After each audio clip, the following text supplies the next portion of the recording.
last Q&A for the weekend. Welcome back, or welcome to 20th Flashback weekend. We're in the home stretch here on the Q&As. Hope you're having fun in the dealer room. Hope you've been having fun getting your pictures taken, meeting everybody, getting people to sign stuff. This has been a hell of a weekend. It's been one of the busiest and most crowded one of these things I've ever been to in the whole 20 years I've been coming. Our next Q&A, when I saw a look at the lineup of everyone that was coming this year, I said, well, I don't know about it. I'm not going to fight anyone over Q&As, but I'll fight over this one because I really wanted to do it. So please welcome writer, director, actor, Renaissance man, Mr. Alex Winter.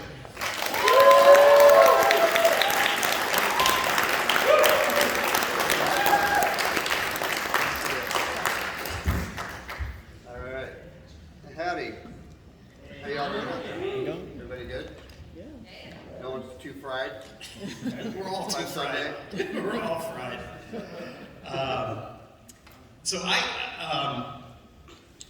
Since this is a horror convention, let's at least and actually lately on your social media, you've been posting some fun things from Lost Boys era. I saw a great anniversary. Right. But I'm saying like it's appropriate that we start there. I wouldn't necessarily always do it, but yeah. But we had a great that call sheet in particular was a nice touch. Yeah. Some artwork and I'm wondering like have you given much thought to why the place in the vampire lore that film occupies, and why is it different? Why is it persevered? Why do people still love it so much? Gosh, no one who makes movies knows why they last. But you may have heard from other people some theories. Yeah, no, I don't mean it doesn't mean I don't have an opinion. Yeah. I just mean that you make a film and it's such a hard scramble, crazy thing to do. And you never know if it's going to be good, if anyone's going to like it, if they like it, if it's going to last. You just don't know. We were talking, a lot of the gang from Lost Boys, we've all been friends a long time, and a lot of us, a fair amount of us still talk regularly. And it was funny because Jason, Patrick, and I were texting back and forth on the 35th, the day of the 35th, about why it still works. For me, a lot of that has to do with Joel, who was really it's a word that gets used a lot, but he had a very visionary approach to this movie. It's a super weird movie when you think about it, right? Like it really shouldn't work. It should just not work. It should be terrible. And it really isn't. It's really good, I mean, I have very little to do in it, so I don't say that with any bragging at all. It's all Schumacher for me. But Jason did raise a point. He said, for him, it was what Joel's real skill was the team he put together, and it was like this ensemble. Because Jason was, he was rewriting a lot of his dialogue, and Joel hired all these really high-end New York theater actors to do it, and so there was a crazy ensemble of talent on that movie. Some of the very best of the best in every department. And that was also something he insisted on, which was not common for what was supposed to be, I think, for Warner Brothers, a fairly kind of tossed off teen, kind of Goonies with fangs, right? And he just went for something completely different than that. Yeah. But I like that it's one of the first, if not the first example of just making vampires young and cool.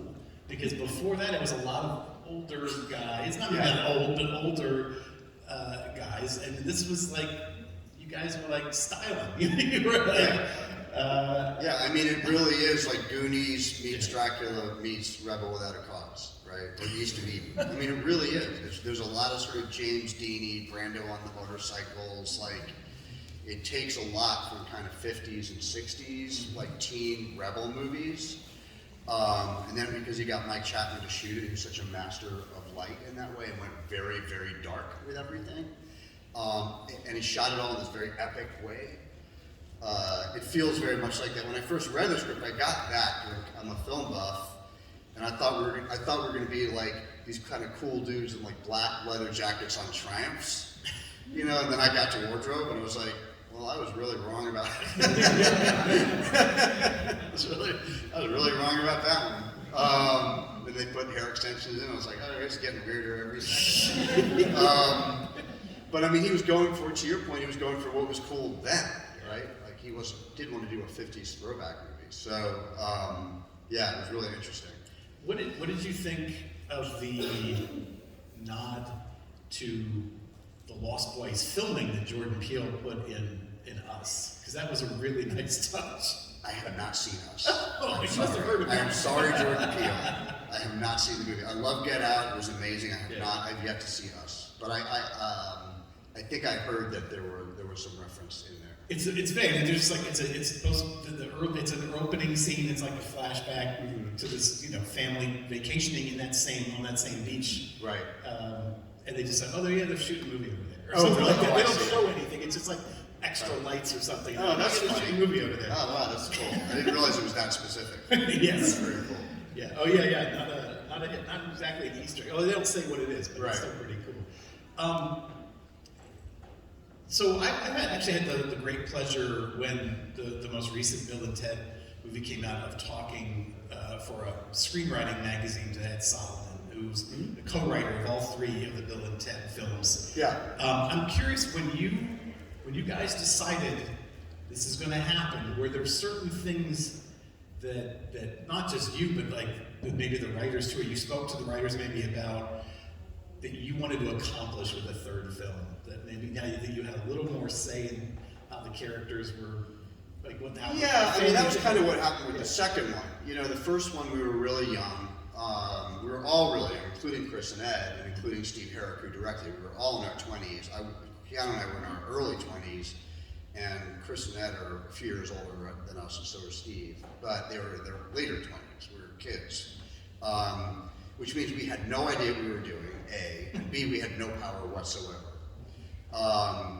And the movie did far better than anyone of us imagined that it would do. And so we had a little more, I wouldn't call it power, but they were writing for us with the second movie, right? So by Bogus Journey, it was literally me, Chris and Ed, and Keanu sitting in a booth at a Chinese restaurant to kind of figure out what we were going to do. And they had really great ideas because this is their baby and they invent really cool stuff. But we had a lot of say in how Bogus sort of went in certain areas. And, they knew that I liked to do very broad, prosthetic-oriented comedy, so I was playing my grandmother, and all of this much gnarlier, weirder stuff got into Bogus Journey, which is why I like that movie better than the first one. It's just more my sense of humor, right? So by 3, by 3 we're family. Like it goes well beyond them just us having power or anything. Like I was literally barbecuing for them at my house one night when they kind of had this. Chris and Ed, it was me, Chris and Ed, and Keanu, and they were like, what if you actually didn't write this song? What if you're such fucking idiots that you didn't even fulfill your own destiny? Right? And we thought that was really funny. And like the base idea they had was this sort of like Charles Dickens sort of Christmas Carol, like what if you then have to use space-time to try to sort of go to different versions of your future to figure out where you aren't total losers, But then, the thing that we were really, like the thing that Keanu and I really liked about it and that we brought more to the party of was just this idea that we're just us, right? We're just 2 middle-aged guys with kids. We're normal. The kids are normal. Our wives are normal. And the ability to come back and play Bill and Ted just like literally time just rolled on and not try to pretend we're young, not try to pretend we're like weird, kind of caught in a bottle versions of ourselves, from before. That felt very playable to us. It felt like something we could actually mine for comedy. And because we knew, having made 2 Bill and Ted movies before, and nobody ever wants to make Bill and Ted movies, so very hard to get financed, we knew that, like, from when we were sitting outside on my patio having barbecue until we actually got financed was 10 years. It was 10 full years. So, and we kind of smelled that coming, right? So the other thing that Keanu and I thought was like, you know what, this is going to take, because the guys were like, they were so excited, like, we're going to write it on spec, we're going to be shooting next year. And we're like, that's so not going to happen. And it did not at all happen, like at all. But we knew that the way the idea worked for us was almost funnier the older we got. Because we were like, look, by the time we actually do this, we're going to be like another 10 years older than we are even right now. And the daughters would be about the age you were. Precisely, yeah. And I would age them up to being basically what we were, as opposed to like having two 12-year-olds or something. And we thought it was even funnier the older we got. Like we just thought the more we're just settled into middle-aged life and kids and the bills and the job and everything, the more comedy there was. And like, you better go and figure out saving the world. Knuckleheads. The first two films put you in the company of my father's favorite stand-up of all time, George Carlin. Yeah, just mine too. I don't even have a question. I just said, give me your best George Carlin story. Like, what's your? I don't know, man. Did you have some sense of, you knew who he was, and I'm assuming at I was the a time. huge. We were both huge fans. Okay. I mean, Carlin was gigantic. Yeah, He had been gigantic. For sure. Yeah. I mean, I knew Carlin was, 15 years before I did Bill and Ted 1. I was big into Class Clown. That album was huge. We all knew that album by heart. Everybody. That and Richard Pryor at that time. Like you basically knew all of like Cheech and Chong, all of George Carlin, all of Richard Pryor by heart. So of course I knew who he was, and I was like, we were both kind of intimidated at the idea of working with him because he was such a type of like culture, not just of acting.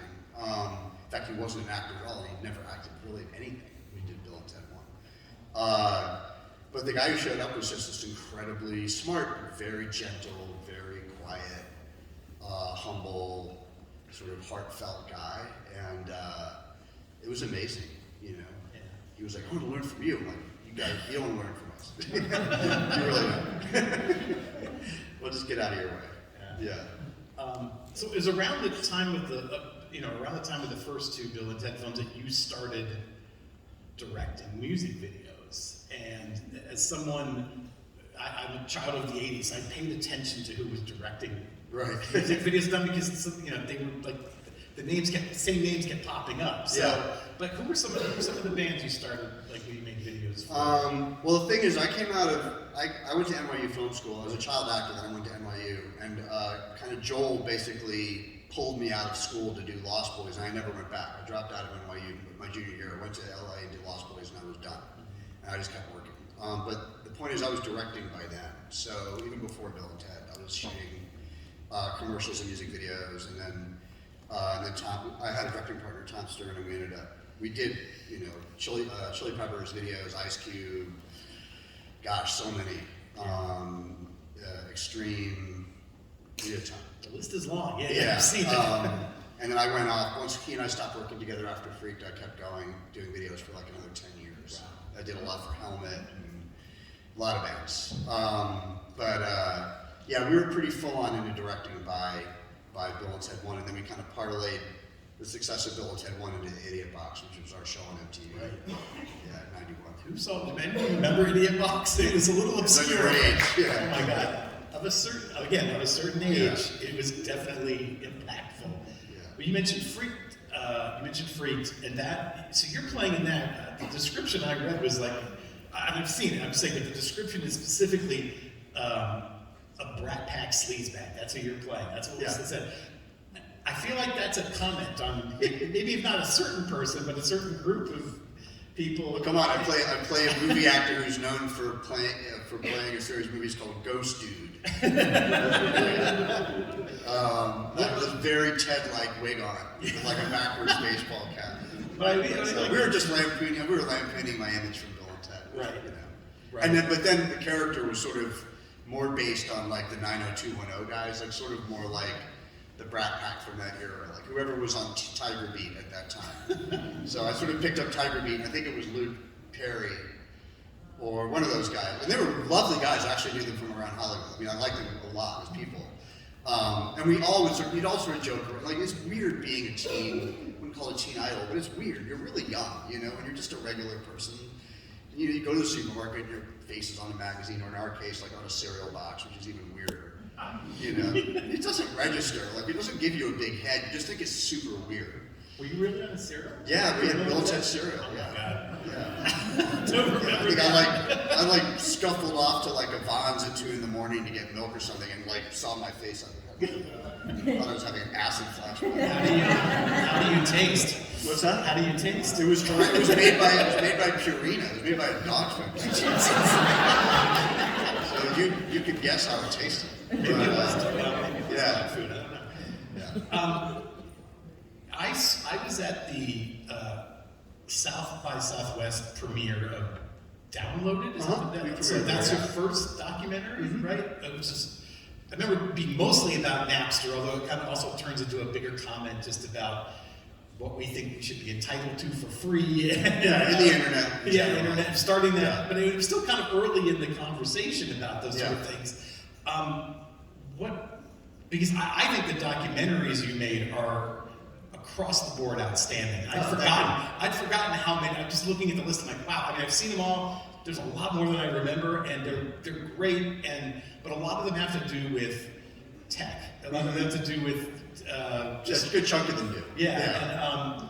But just like what sort of itch does documentary filmmaking scratch that maybe the other things that you do don't? You know, I get really invested in sort of what's going on in the world, and I grew up acting, which is a very different kind of discipline, and a lot of the narrative stuff I write is more to do with sort of topical issues.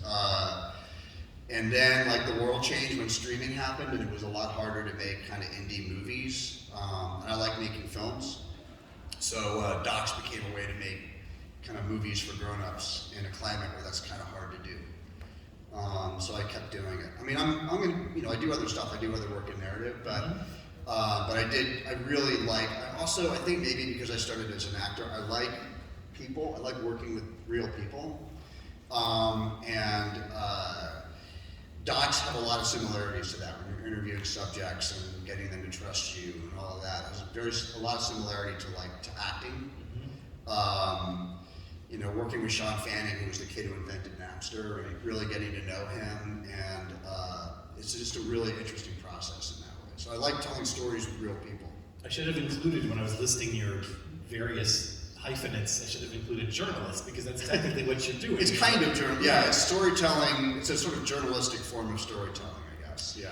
One of the films you made recently that was not about technology, that in a certain way is a bit of a horror film stuff, was Showbiz Kids, which was about like the phenomenon of young actors and the various trials and tribulations and the emotional stunted growth that they often go through. But why did you? Was that a bit of self-exploration, or was that? No, it's certainly the most biographical movie I've made. I mean, I started acting. You know, I got on stage at like 7 years old, and I was acting professionally by 10. And I acted all like on and off Broadway all through my teens. So I was on stage every day, shows a week from like 12 years old to 17, 18 years old, which is a lot. I had a lot of sort of thoughts about what that experience had done, you know, personally. And I'm at an age where I've got 3 kids, like 2 of them are almost grown. So I've like raised kids, and my wife's in the industry, and thank God I didn't grow up in the age of social media, so like I'm not in jail or like, you know, canceled. But you know, to be a young, you know, I direct a lot of kids doing other stuff that I do. So I talk to a lot of moms and dads and a lot of kids even about how they navigate. So I just wanted to tell a story that would let everybody talk. I didn't want to make it an autobiography where only I talked. In fact, I didn't want to talk at all. I really just wanted to sort of show the universality of the experience across time. Like, we interviewed Baby Peggy, who's now dead, but she was like one of the first she was a mega star, like dolls, cars, houses. Her story is tragic. But it is, but she ended up doing just fine. Yeah. No, it looks like it. Yeah, but but she was back in the silent era, all the way up to like, you know, Cameron Boyce, who sadly passed away, who was in, you know, all of the great Disney stuff and Nick and everything else, and had like 20 million Instagram followers since he was 5 years old. And what does that do to your brain, right? So I was just interested in all of that. Yeah, and that was on HBO a couple of years ago. Yeah, I mean, look, I assume it's still